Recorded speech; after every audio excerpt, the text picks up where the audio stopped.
Okay, are we good? Okay, so I've been a 2A only for the past 3 years. I've been debating for 5 years. When I started, I was a 2N, and the reason for that was just because I thought that the 2Ns were the ones who had to carry the team and do more work, and are the ones who won the round, while being a 2A was way easier. That was my general perception going in JV year, and when I started varsity, it kind of seemed true, because Aiden and I just switched right before a tournament one time, and we did way, way better. Just so much better when I was a 2A. But what I figured out after that was that being a 2A, a lot of people rely way too much on the crutches that the position gives you. And what I mean by that is that I think that AF teams should win way more than they do currently. The reason for that is that the AF structural advantages, the things that people just blow off all the time, that the AF has the first and last speeches, are actually huge important factors for every debate. The AF should control the debate, and by the end of the round, they have the controlling narrative. That's a brutal skill. AF teams should win almost every time, especially in these kind of topics. But a lot of times it doesn't happen. And in my opinion, a reason of it is that a lot of 2As aren't introspective enough about the advantage that they have. And so overall, being AF is a combination of 3 skills in my opinion. It's a combination of tech, research, and persuasion. And this applies for everybody. But too many teams get locked down to one corner. For example, there's a general view that like a school like MBA last year was only tech and research. Like Atticus and Maya's AF, Settler Cyborgs, did nothing. It was just all smoke and mirrors and tricks. And that's all we had every round. And having 2 of the 3 was enough to win a lot of rounds, but we lost a lot of rounds because we didn't have that third type of research. And so if you compare that to a school like, let's say, Woodward this year, who has extremely good research, very high persuasion, and this year they have far more tech than last year. They learn how to balance out all those skills to be a very, very effective team. Far more threatening than they were before last year, because now they're able to cover the lack of tech. And so my big guide for all 2As is to balance out your skill set and adapt to it.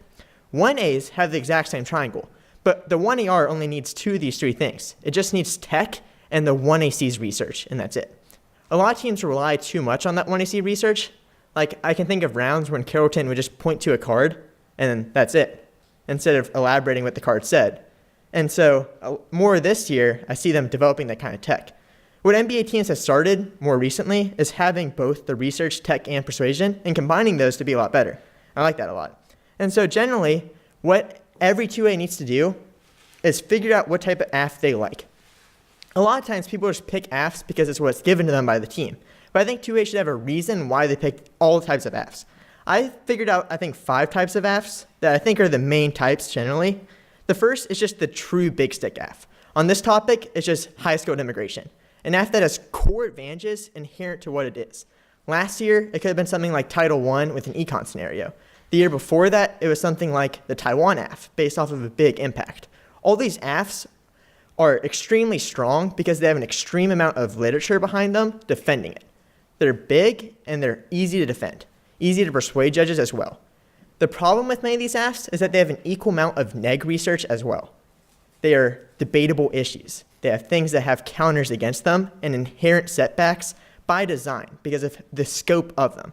These types of AFs are very, very good for beginner debaters because they're easier to understand and rely on truth claims. That's why I think that every novice or JV team normally should read an AF like HSI because it teaches them the core skills of debate and how to develop the tech that's key for trickier types of AFs. Though big stick AFs do have their weaknesses also over time because of those types of neg research that teams develop as well. That's the reason why teams with big stick AFs tend to try to make them smaller. They want a no link out of dissets. Teams take the HSI AF and they make it just an AI AF because they don't want to link to econ. Things like that. That general trend eventually evolved into the second type of AF, tricky big stick AFs. This year, there's only like one team who does it. It's just GBN with their weird nurses AF and their like weird super babies AF. But this was a skill that Jablonski had better than anybody else. The tricky big stick AFs, we had about like 6 of them by the end of the TOC, and they were so strategic. They rely on, instead of inherent advantages to the AF, they rely on answers to the best debate arguments. For example, last year Jablonski had a FARA AF that was based off of Chinese Confucian schools coming to the US. And the key thing about them is that unlike the big stick AF that has people writing against them, nobody writes in the same amount of literature controversy, which creates some advantages. it means that they don't have those inherent types of dissets, and that pushes teams to have to go for counterplans against them. And that's why these types of AF, tricky big stick AFs, also usually have a perception advantage. Something about the process of the plan being done, not just the inherent advantages of them. That makes them very, very strategic, because if counterplans can't access that process, they'll always have a lot of setbacks to them as well. The third type of AF, which is quite popular recently, is soft left AFs. And I think that teams have been messing up soft left AFs a lot. We're kind of at fault for this too. It's just like a small advantage and then a ton of framing cards that aren't actually that strategic. And so a team will rely on one truth claim and then try to ride that truth claim throughout the whole round. I think it's a very strategic type of AF. One, because it's very easy to be persuasive on it. And two, it no links out of a lot of offense. And instead of relying on contrived debate arguments like, a lot of the internal links in nuclear war, it relies on truer claims like the impact of exclusions have on immigrants. The problem with soft left AFs is that they're very easily solved by counterplans. And so the way that that's been trying to combat is by weird framing advantages that try to zero out the risk of dissets. And I don't think they've been that good. A reason why I like our Asylum AF this year is that it was designed to beat counterplans. It had two advantages instead of just one. And it's designed around that type of strategy and persuasion still. The fourth type of AF is hard left AFs. These are quite rare. They're AFs that have plans, but are very, very radical, but aren't based off of nuclear war impacts. Last year, Atticus and I read an AF that gave back the land. This year, Bradford and Atticus read an AF that opens the borders. For the past couple of years, we've been the only team that reads them, but I like these AFs a lot. They're really fun. They're really interesting to read. They're based off of huge sweeping claims and can be very tricky. Last AF for KAFs, I would discourage almost everybody here from reading KAFs, just in my genuine opinion, just because we don't really need KAFs to have the asymmetrical research advantage. I mean, KAFs usually are read just so you can skirt out of offense, and there's way better ways to do that. And from personal experience, KAFs are very boring very quickly because you hit framework every single round. So my general advice is once you pick one of these types of AFs, you have to research for strategy, not just for the sake of researching what this AF is. That's really critical. When Rankin went into this Asylum AF, his first thought was not what's the truest part of this AF, but what part of this AF can we make a very clear second advantage. And that's very important. People spend too much time researching the literature without a targeted lens, and that's extremely important. Every debater should go in with an idea of what they want that AF to be. I'll go through some examples. With a true big stick AF, let's say the EB5 AF, a lot of teams just look up EB5s and investors. That's not smart. If you have 3 reasons why EB5 investors should come to the US, those are all solved by the same counterplan. Instead, you need distinct reasons why those EB5 investors have disparate impacts. For example, you can have one advantage based off their econ impact. Another one can be based off of the way that they send money back through trade ties. I think Chris Eckert cut a Chinese FDI advantage based off of that. That's far more strategic because it isn't solved by all the same counterplans. A third advantage could be based off of the actual process of the plan being implemented. That's far better strategically than those 3 scenarios. Again, for the soft left AFs, like Rankin's strategy of actually having an advantage that isn't solved by counterplans, far better. Okay, I think that's enough about picking an AF. And so a lot of people here don't need to do that now, but this is for the future. When y'all are in varsity, you'll have to pick an AF, and it's hard to do. Okay, blocks. The first thing that people try to figure out when they get an AF area that they want is the 1AC. That's important. The 1AC is carefully constructed. I've heard it said before that the 1AC should be like a shrine. It's something that you rever in its perfection of all the cards. Everything should be highlighted exactly the way that you want. It should have all the internal links that you want. It should be precisely yours and nobody's else. I think a problem in debate that I see is that people take 1ACs instead of making it their own. Everybody should have their own highlighting for the AF, and everybody should have their own scenarios that they like more, for a reason. People should be able to understand their AF better than anybody else. So you should pick the evidence in the 1AC very precisely. You guys should fill gaps in the strategy of the 1AC, and you should do your own highlighting. A strategy that Aiden and I do, which I think is pretty effective, is that I highlight the 1AC in my broad lens. I highlight everything that I think is interesting and important for the AF. The problem is that there's way too much stuff there. It'll be way too highlighted. And so then Aiden goes back and then guts that highlighting and shortens it a lot more. And I think that's a usually effective strategy for 2 reasons. One, it makes both partners understand the AF. Every partner, in my opinion, should read through the whole 1AC, obviously, but they should also read through the 1AC and take notes on it. That's something that I've done with every app that I've had. I go through each card and I take notes about why these cards are strategic and why we're reading them. If they're not strategic, take them out of your 1AC or highlight them down so they are strategic. That's a very, very important skill. So 2AC blocks, here's a general idea behind it. The organization that I have normally is case first, then add-ons, then answers to turns, then answers to topicality, your theory arguments, counter plans, and then dissets. And I have a separate file for case. I brought an example of Jablonski's FARA AF and Jablonski's HIA's AF because I just copied the organization strategy behind it. I think it's quite good. It starts out with things that he needs to do, then case defense. I personally would have a case overview here just because I like overviews, but those are better for soft left AFs than they are for big stick AFs. Teams with big impacts should be able to do the overview on the line by line. That's just a technical thing. Then he has answers to turns. See, a lot of turns in here also. Then topicality. Each of these have certain subheaders, and then 2AC dash the argument dash the specific author. I really like this organization, so I copied it in all my areas. Then it has counterplans and dissets. And he actually puts theory at the bottom, but I like it better at the counterplan. So that's the general one. Finally is 1AR blocks. And usually the 1A usually for me the 1A has done them, but I think that the 2A probably should be the one who does it. That's just been me putting a little bit of responsibility on Aiden. But what all 1AR blocks just need is a case overview so that you don't have to do that in the round. T, because every single T round is the exact same, pretty much, and then answers to the most popular strategies. Like, you just want a general answer, the skeleton of what teams are going to go for against you. Every team should know that going into the round, what the most threatening strategy against the AF is. Okay, pairing comes out. I like Aiden's format here. You first can go through all the different parts of the round. So when the pairing immediately comes out, let's just assume here that your 2AC blocks aren't that good, because that's a better scenario than your 2AC blocks being perfect. In an ideal scenario, you should be ready to debate the second the pairing comes out. That's what AF teams should want. But let's just act like you don't actually have a complete 1AC made. There's two scenarios here. The first is hitting a predictable team, and the other is hitting an unpredictable team.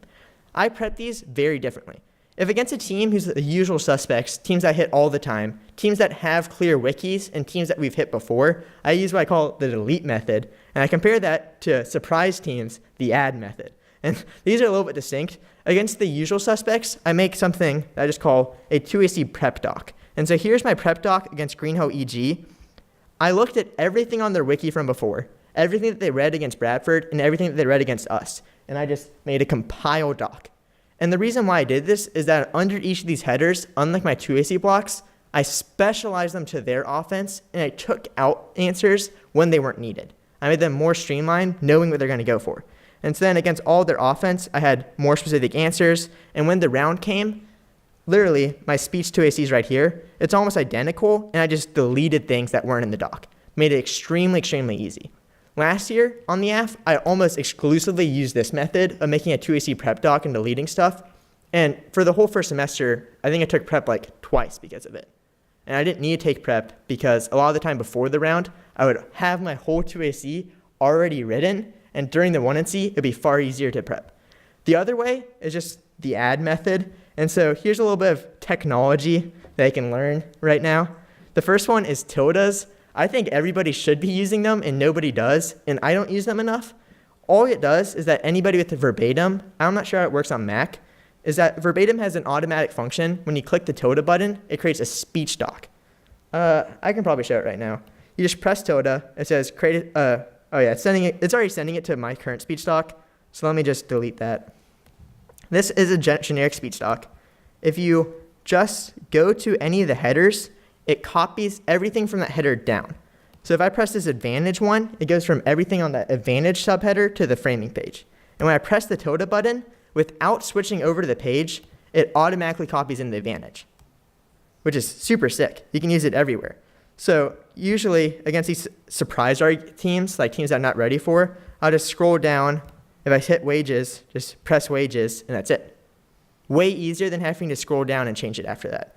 If there's sometimes answers that I need specifically, I'll just copy down from the subheader Like you see this answer, and I'll just click one of them and copy that in instead. So Tota, very, very useful.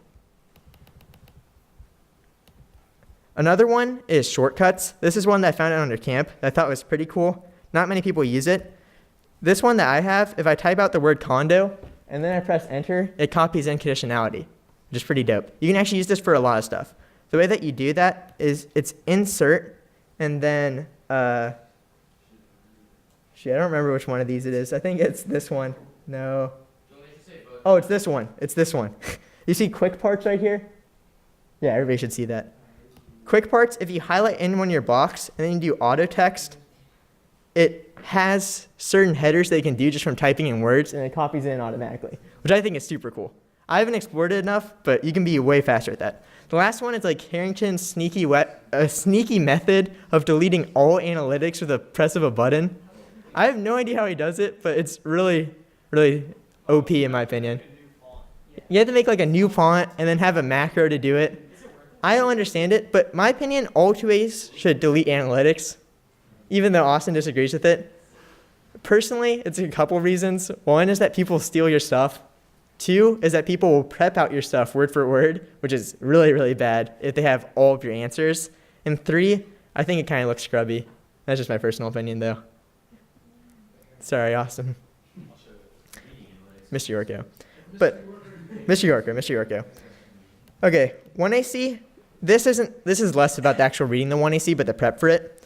I think people need to adapt more with their 1ACs. Something that Aiden and I did this year compared to last year is that we have like 10 versions of the 1AC that we can change a little bit. We have 3 different second advantages, and then we have very, very different framing pages. And what we do is that based off of the judge, we completely change around the framing page.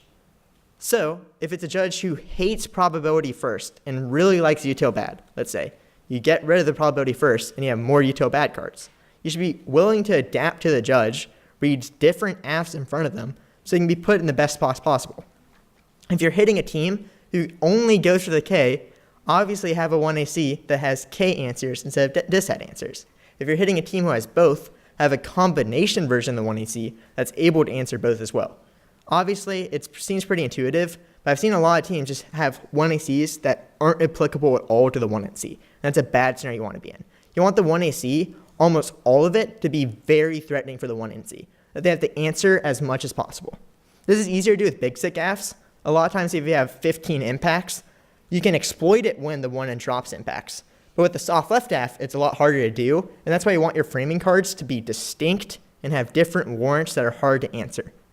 They sound dumb, but if a team drops counterforcing, it can automatically lose them the round if they just go for a disset. Have extra cards ready. That's a thing for 2As. A lot of time the 1A may be faster than before, or the 1A can have these cards up as well. Just have things that you're ready to read. A lot of times we just send out a bigger 1AC than we expect, just in case. That's just a stylistic thing. Acrostics the 1AC. Follow all of Aiden's tips from the other speech. This is all the exact same. When you're AF, you want to answer things slowly and authoritatively. You want to convey as much as possible to the judge while not giving away your hand to your opponent. Aiden did that quite well. One of the best times that I've seen it was with Meacham and Rankin at the Southern Bell. Rankin just answered every 1AC cross-sex question with extreme amounts of legal knowledge that kind of avoided what they're asking. So you go into like the history of Chevron deference, you go to the history of different legal doctrines, and explain in very important parts of the judge of the AF to the judge, while not really giving the neg what they wanted to answer. You want to do that without looking like you're avoiding questions. Aiden said that quite well. Okay, 1NC. A little bit of a controversial opinion here, but clicking through the 1NC, I don't know. I mean, it's a little bit sketchy, but Aiden and I have done it. I'm sorry. Oh, yeah, sure. And so what we actually do with this, I think this is something that we do quite well, is that we look through all of their off case, and then we say, do we not have answers to any of this? And a lot of times, I don't do this. Like, I see topicality, and I want to get my T answers. But instead, what we do is that we see all of their possible offense, we see what we need answers to, and then we divvy up labor. If there's something that we don't have an answer to, Aiden and I will usually divide it up. Like, I'll give Aiden to find impact D, or I'll ask Aiden to write out a block even, if it's something that I don't know well enough, and there's a lot of off case, and I don't have the time to read through it. That divvying up is very important, because a lot of times you can just get lost in prepping out your 2AC with losing sight of the broader picture of what they're going to go for or what you don't have answers to, which kind of screws you over later. Flowing, another one. It's hard to flow the 1 and C and prep your 2AC at the same time. This is a very, very hard skill to develop, but you have to be very attuned to when they read things like A-spec on the bottom of Topicality, or when they flip pages and they may read an off case that's just completely analytically and they took it out.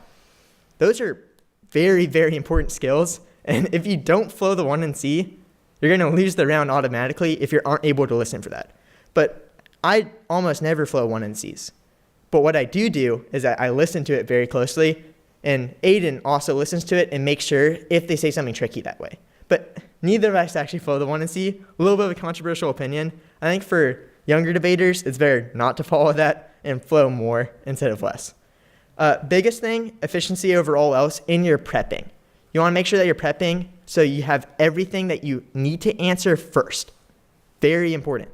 Don't prep out needless stuff. If you can beat a dissad just on uniqueness and link, but you also want impact D, that impact D is important, but it comes after you have answers to their other dissads. General thing. Listen closely, that was before, end of T, flipping pages. Always flow case.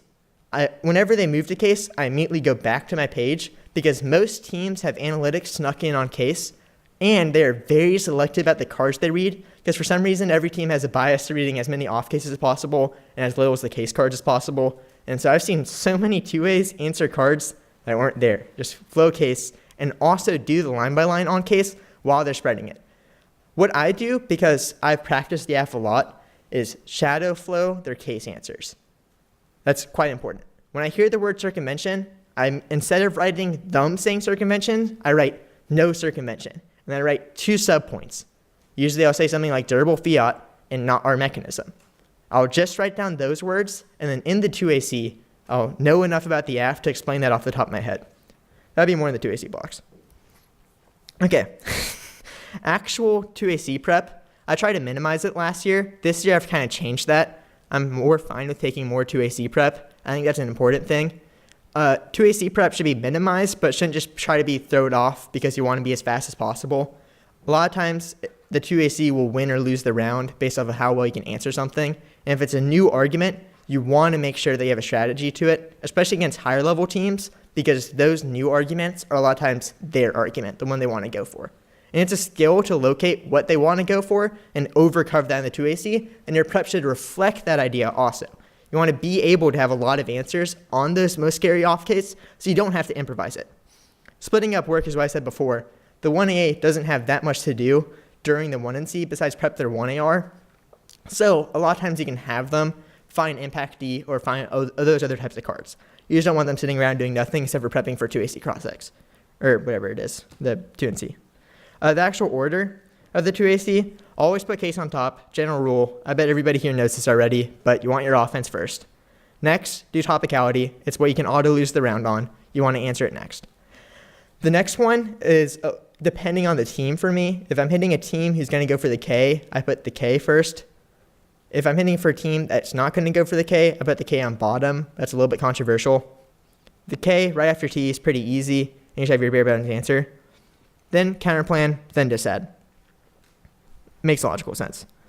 You want to have your partner also noting if you ever need any problems in your speech or if you need to answer something as well.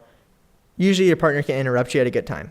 So to show you the actual mechanics of how these answers work, everybody should learn how to organize their blocks. This is the box I did for bioparanoia. I first have an advantage overview that has sub-pointed answers. And then I have answers to their offense. You want to structure all of these in a way that makes sense to you. And the biggest thing is that if your 2AC blocks are organized, you should be very quick at scrolling through and knowing where your stuff is. Extremely quick. So, topicality, everybody should know that goes we meet, counter-interpretation, answers to their offense. General structure works always. Theory, don't put it in the speech talks normally. And a trick that's pretty dirty, but everybody should do it, is notice when they're not flowing, have conditionality memorized, and say it then. I started using that type condo and then insert it, and I just do that whenever I notice they're not flowing, so I can get it word for word. Counterplans, the way I organize it for this Aff is that I have generic things that apply everywhere on the top to answer generic offense. Then I have specific answers. Everybody here should know already, but I'll just go through it. Against all counter plans, always say perm to both, perm to the counter plan. A lot of people forget to do it. You always want to say it. A lot of judges, if you don't say a perm, won't give you one later in the speech. I've seen people lose rounds on that before. Then your solvency deficit, then your cards. Also, always have links to the net benefit if it's a counter plan that does link to the net benefit. Actual disads, again, you want to have generic things that you can always apply. Then specifics. These 2AC blocks are harder to tilde through, and so what I do is that if I see like offense I don't need in this round, I don't include it, and I only include 3 or 4 of these like 5 answers to the basis set. That's good enough about specifics. I bet most people know this already. It's just very important to cover evenly, and the biggest way to do that is to prep efficiently. Okay. The actual block prep for a 2A is pretty hard, so I did that first because a lot of times it feels like you're doing nothing. Ways to do that, your first priority should be your partner's requests. You should ask them what they need. If they want you to type out an answer to something in Google Docs, do that first. That's your first priority. Nothing else matters as much as your 1AR. The next one is prepping out your Acrostics questions, also very important. I like Aiden's advice of saving about 2 minutes to prep out your own questions. Never do it on the fly. Very easy to prep out questions. The third is finding cards. Usually if a partner asks for a card as well, you also have the 1NR to do that too, so that's a lower priority, but you should be able to traverse the Dropbox so you know where to find these cards. Fourth is prepping out the 2AR. This one's harder to do. They can prep out things like the case overview based off of their block strategy. If it's just a counterplan and a disad in the block, you know enough of what the 2NR will look like to prep out your generics. If it's just a K, you know how your overview needs to look differently.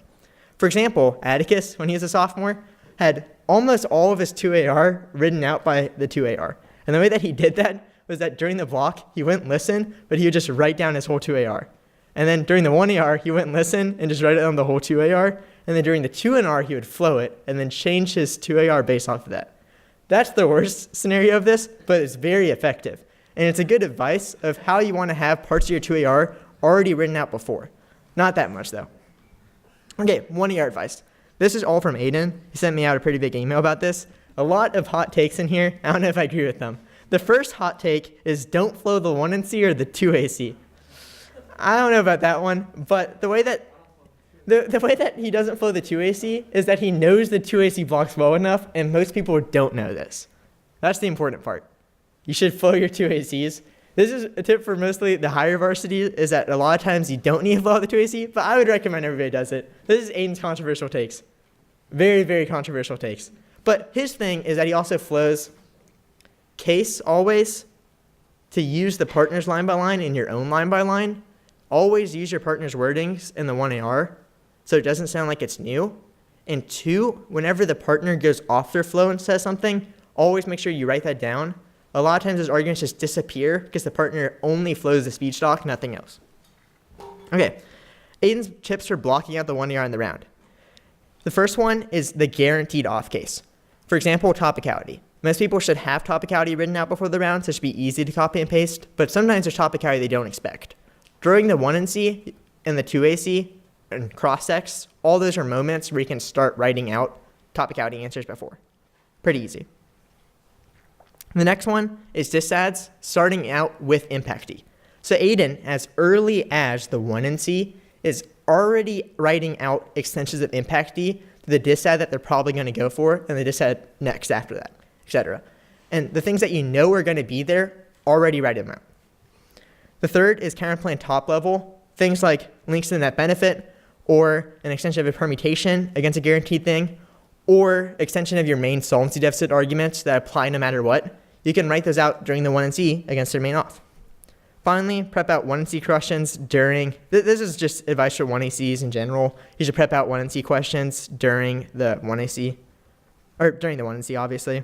And then finally, Aiden with flowing the block. First, Aiden has a very important piece of advice here, is that not everything that they say is important. That's pretty true. People flow arguments that they don't need, and if you know that you're not going to go for something, it's more important to prep out things that you are going to go for if you're under time stress. This is also a little bit of a controversial opinion, but like if you know that they are right about uniqueness, and if you know that they're wrong about link, when they're on uniqueness and they're spending a lot of time reading cards, write out your extensions of the link. Far more important than extending your uniqueness when you're going to lose on it. Next, you should usually block out, usually the block preface will just be the specifics of what they say. So if they, make a specific uniqueness argument, you should respond to it. Be ready to do all that type of intricate line by line. Finally, this is also very important. After the 2AC, if they take prep, make sure that you talk to your partner about what the 2AR strategy is against their main off case, specifically what the block's going to be for. I can't emphasize how critical enough this is. A lot of times, 2As only get to tell their 1As what they want to go for after the block has already happened. After all of that prep time, 16 minutes of the block, if you include the cross-X, that's crazy. Only then does the 2A tell what their 1A wants to do when their 1A has been prepping the whole time is a bad model. Instead, during the 2 and C prep, you should have a discussion with your partner about what you want to do against their main off case, so that during the speech times, they know what you're going to go for, and they can have the ability to pick and choose on those most critical arguments. Super important. Also, after the block, still talk to your partner again, even if you talked to them before. Partner communication is so critical. This is maybe the second biggest tip to this whole speech right here. The second one will be use Google Docs. That's a general one. But the first is partner communication when you're on the F. You have to do it because if you have a mismatch in the wording or your ideas, judges will not like it at all. Very, very bad. And a lot of times you'll be stuck in positions as a 2A that you don't want to be, which is the worst spot to be in when you had all the tools to be in the right spot, if you just talk to your partner for 20 seconds. A tip that I learned from my lab, which I thought was pretty interesting, was that our lab leaders told us to write down the arguments that we want against their main offense before 2 and C cross-X. During the 2 and C, you can write down what are the main strategies that you want the 1A to have, and then just give that to your partner during your 2 and C cross-X so that they can read over that, which I thought was pretty good. Okay, 2AR, here's the 5 broad tips to all 2ARs. I sent this to Will Morgan a month ago. I thought it was really important. The first and biggest is storytelling. Every 2AR should have a story behind it, what you're going for and why. That's why every single 2AR that I have starts out with the line of the debate that we're going to win on. You want to accurately diagnose what you've won. If you've won because the counterplan links to net benefit and the F outweighs, say that at the top. The judge will repeat that back to you at the end of the round, and it's an ethos moment to connect them. That way, even if you lack this kind of strategy in your line by line, the judge will remember what you're doing and why, because you said it at the top. But you want to continue the storytelling throughout the speech. The best 2ARs I've ever given are always ones where I have one idea of what I'm going for, and I know everything before the round. I know everything before the 2NR, and I have a clear story that I want to tell. I'm telling the judge that they're going to lose the round because of this, and here's 10 reasons why. All of them combine into one argument, and they all work together in synergy. Far, far better than just doing 2ARs based off of line by line and the flow directly, looking straight down the whole time, when I have a grand idea of what you're going to win on. The second one is identifying the key points of the debate, the issues that are going to decide the round. A lot of rounds are decided on small things, just like the link debate on politics. If you win this one argument, you win the round, say that to the judge and then win the argument. I can't emphasize how critical that is. You want to do the work on the most critical points of the debate that everything else hinges around. So many debates don't actually matter the parts that people think that they do. They spend a lot of time on framework on the K when they're just winning against the link. If they beat the link, they win the round. Something like that. There's a lot of scenarios as every single off case. If you win a link turn on the disad, you beat the counterplan as well because it solves better than the counterplan. Things like that. A risk of a straight turn. There's key points of the round that matter far more than everything else, and you need to identify them. And you need to prioritize your 2AR around this. The third, in my opinion, is that you should have multiple routes to victory. I think of one round that we had last year. I can't remember the round specifically, but each judge voted on a different argument in a different way. They all decided it separately, and each of them said that they weren't convinced by what the other judge said, which is such a weird scenario to be in. And so you want to be able to have multiple routes so that you can claim the judge. Those can be included in the same story. You can tell a judge why the perm wins the round and your link defense wins the round at the same time. but you should have multiple routes to win around those critical points. The fourth is consolidation. You do not need everything in your 2AR. Even if your partner did it really well, you don't need everything in the 2AR. You need to pick and choose in order to beat the dissad effectively. So many times do I see debaters think that they're going to lose a round against a really high-level team, and so the way they compensate is that they try to do line by line against everything. But the problem is that they're getting out-teched by a more experienced debater. What they should have done was just pick and choose. If they just went on uniqueness instead of the link as well, they would have had time to do line by line and to answer all their warrants. This is a tip for how to beat higher level teams. I think almost every single high level neg team can lose the round after the 2NR if a smart 2A did the right choices. That's very critical. Neg teams think that they're infallible after the 2NR, but a lot of times a 2AR that wins just on one issue can win the whole round. And I've seen that happen before against us before, I think last year, when we just lose on one small argument that we didn't think was that important because the 2AR was able to blow it up and make it the one issue of the debate and frame everything else around that. A team that we shouldn't have lost to was now able to beat us just because they're able to consolidate the debate around an issue that they're confident on instead of everything. You don't need to spread yourself out. Very, very important. Fifth, this is advice from Will Morgan, was to twist the knife that he told me for the TSD last year, which I thought was a funny way of saying, point out what the 2NR did wrong, identify their key failures, and capitalize on them. If the 2NR did not answer theory enough, go in on it. You need to twist the knife and be brutal about when you're winning the round, when you're winning the round on an argument, and make it extremely clear to the judge. You want to be confident about the decisions that you make. If a 2AR lacks confidence, it loses that persuasive ability that's so key to it. Okay, general mechanics. The first one that I didn't write here, but I just remembered it, is the line between making new arguments and saying old things. A lot of judges think that every 2AR is trying to cheat as much as possible, and they wish to limit that because they think that you should be fair to the neg. Every 2AR should try to avoid that perception. You want to use the language of the 1AR in every one of the effective arguments that you make, but you can make new extrapolative warrants based off of that. A way that I often do that is that if Aiden makes an argument based off of the tag of a card, that's enough for many judges to say it was in this evidence. You can read that part. Or you can explain the interaction to new arguments that they had in the 2NR. If they made any type of new analysis, you should explain why your old analysis applies to it, which is not new. It's an extension of what you said. Just make sure not to sound new by using the same language that your 1A did. If you develop a grammar, then it makes it so much easier for the 2AR to be new, have new answers to things that you didn't have before while still answering that. I'll have a common scenario here. You completely dropped an argument. You have no answer to it. You're losing on uniqueness completely. There's ways to answer that. 1, you point out other parts of the debates that can win. 2, smart cross applications. A lot of judges reward that type of strategic thought. So if you point out how, let's say, one of their link cards contradicts their uniqueness card, even if that's newer, it's enough for judges to realize the interaction between the flows and warrant that. The third is that you should have a reason why that new 2AR analysis is good. A lot of people don't have that. Ethan Muse did this quite well against us one time when he just didn't have any answers to it, and he spent the whole 2AR just being like, Judge, I know this sounds new, but you have to vote them down because they never had the evidence or the warrants to back up their argument in the first place. Language like that, very, very critical.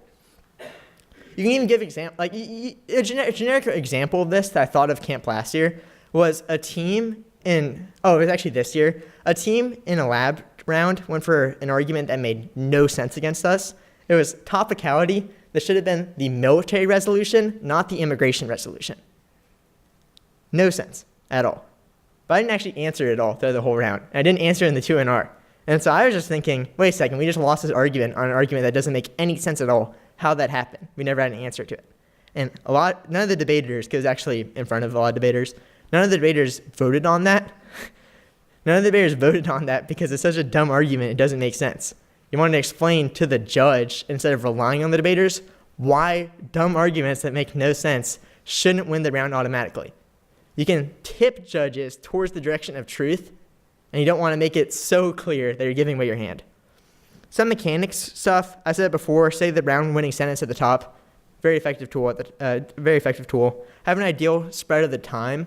You want to know how much time you're going to spend on each part of the debate. And then when you're debating, look at your timer and see how far you're ahead or behind on your schedule. You want to have a schedule before so you can allocate your time efficiently and you don't get lost in the case line by line when it doesn't matter by the end of the round. You want to be able to know, I need 130 on the dissad to be able to do this efficiently. And the way that I structure my 2AR prep is that I subpoint my answers. And so sometimes I have to skip some subpoints to get to more important ones. You should be willing to sacrifice some of the stuff that you wrote out. But a lot of times, I think in younger debates, people have too little to say instead of too much. You want to reverse that. Instead of writing out whole sentences of what you're going to say, write out subpoints and be able to go off of them off the top of your head. Something that I do for 2AR prep is that I write out sentences when they are the most important things that will win the round. For example, I write out that round winning sentence. I write out what the perm looks like against a K team. But then on the line by line, I just write out the 3 words that I need and then explain them in the speech. Way more effective than writing out whole sentences and not having time to prep out any other answers. That way, instead of having too little to say, you'll have too much and you can reduce it during your speech. Tailor your speech to the judge. Every single AF team should read the judge paradigm. Neg team should do this as well. But I think it's incredibly important in AF because a lot of judges give away the type of biases that they have. If they hate certain arguments, don't go for them. Adapt to your judge. It's actually way easier than it seems. Judges make it very, very clear what they like and what they don't like, and follow that. Make your 2AR based on those arguments, and make your whole speeches based off of all those ideas. Finally, learn from your previous mistakes. Super big with the 2AR. If judges weren't convinced before on an argument, a lot of other judges won't be as well. Even if you thought it was a good argument going to the tournament, it's all about the way they can communicate it to the judge. And if you can't explain it, it's not a good 2AR argument. And it's not you want to be in the debate. A general tip that I've heard before is that you want, when you're AF, to construct the debate backwards. You want to have the 2AR ready before the round. Everything should be building up to that 2AR and designed the way the round you're going to win. In that way, if you view the round that way, you can win a lot more rounds because you can think about the strategy that you have by the end of the debate and tailor all of your tech towards getting to that ultimate strategy. Yeah, I think that's it. Questions? Can I just fire off like 3 rapid fire? Yeah, sure. Okay, first, do you flow the 1 and C if it's in a new off-case position that you've never seen? Depends. Julian, make sure you repeat the question. Oh, do you flow new off-case positions if it's something that you haven't seen before? If I can go through different examples, if it's a K, I don't flow it because I don't care about the K tags. I care about the substance of the card, and I read the card. I see if it's something that I've had before. Like, I didn't actually go over it that much, but I always have 3 things open. I have my 2AC blocks open, I have my 2AC K file open, and I have my impact D file open. Every time. You have a separate impact D file. Yeah, because I don't have all the impact D in my 2AC blocks because that'd be way too hard to organize. There's so much impact D.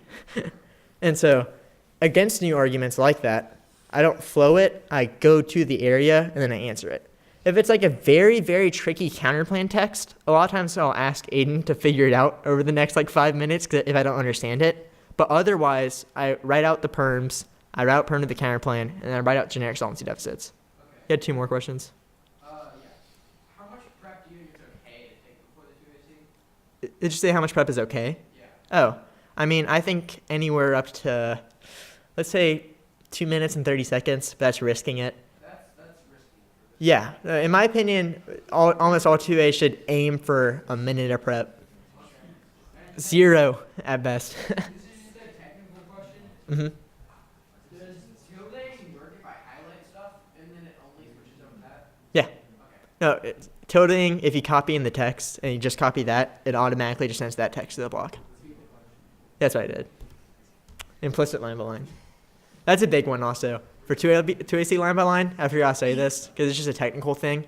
But when you do 2AC line by line against case positions, don't say they said econ collapse doesn't cause nuclear war. Say econ collapse does cause nuclear war because, and then explain it.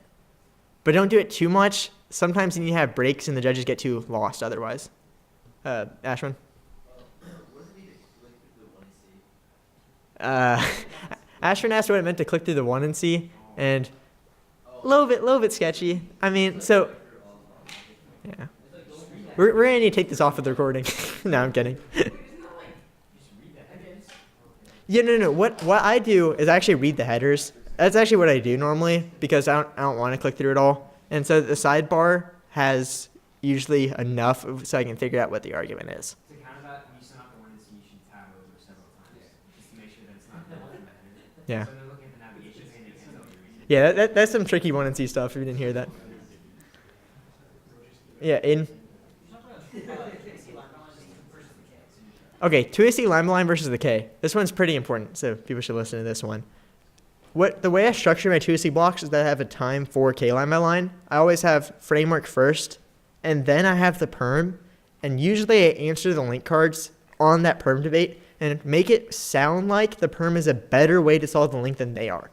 So if they say state sovereignty is always bad, I say the perm is better at challenging state sovereignty by using the state to challenge itself instead of completely vacating that field. Something like that. And then I usually say, their author says this, they're wrong. And then I explain the reasons why.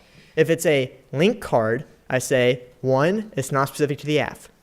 2, it's incredibly inevitable. It's something that's ingrained in society, so it's better to retool those types of societal systems in order to further whatever their alt is. 3, their alternative can't solve the link.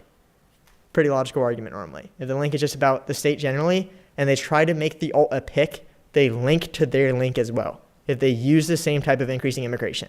That's very important. So against every one of those link arguments, you can always just say, nope, not our F, it's very inevitable, and the alt can't solve. Against other types of line by line, if it's an impact on a K, usually you don't have impact D to whatever the random arguments are. There's generic cards like the Chandler card that's pretty good about like liberal wars not being a thing, but instead you make the same type of arguments just rephrased differently. 1, this isn't the only way that the impact happens. There's other explanations for environmental collapse than the FemK. 2, the alt can't solve it. And then usually I do more line by line specific to their cards. On the alternative, I do that later. So after I do the perm, I go to the alt debate. And then I make all of the answers to the alt specific to their text. So if it's burn it down, you want to answer why burn it down is bad. If it is a capless overthrow, you want to do line by line based off of that.